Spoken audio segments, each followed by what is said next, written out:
Assalomu alaykum. Variantda Cobalt mashinamiz chiqdi. 2023-yil dekabr. Yurgani 39500.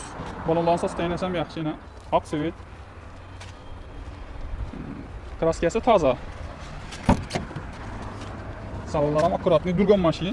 Hali metan qo'yilgandan 5 oy bo'ldi hali metan qo'yilgandan. Oldindan 50 million berib, kreditini davom ettirsa bo'ladi. 4,5 yil krediti bor.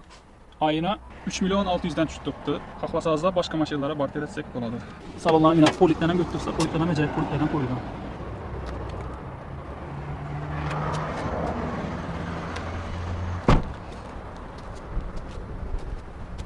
Mashina sostoyaniyasi ajoyib. Metan qo'yilganda 5 oy bo'lgan.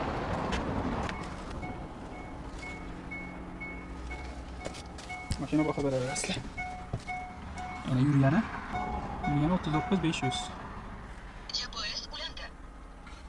Sostoyaniyasi ajoyib. Kameralar ham ishlat, video registratorlari. Bir adam aytgan. Kimga qiziq bo'lsa, aloqa chiqarasizlar. Telefon nomerlarini, hamma narsasini yozib qoldiraman. Egadan mashina. Oldindan 50 million, 4,5 yila 3 million 600 dan. Yana tayyor mashina. Xohlasangiz mashinalar bo'lsa, Nexia 2000 yo boshqa mashinalar bo'lsa, barter ham ketaveradi. Oldindan pulni o'rnidan Nexia 200 berasizdan oylik to'lovini kreditini davom ettirib ketaverasizlar. Bo'lmasa, menga katta rahmat.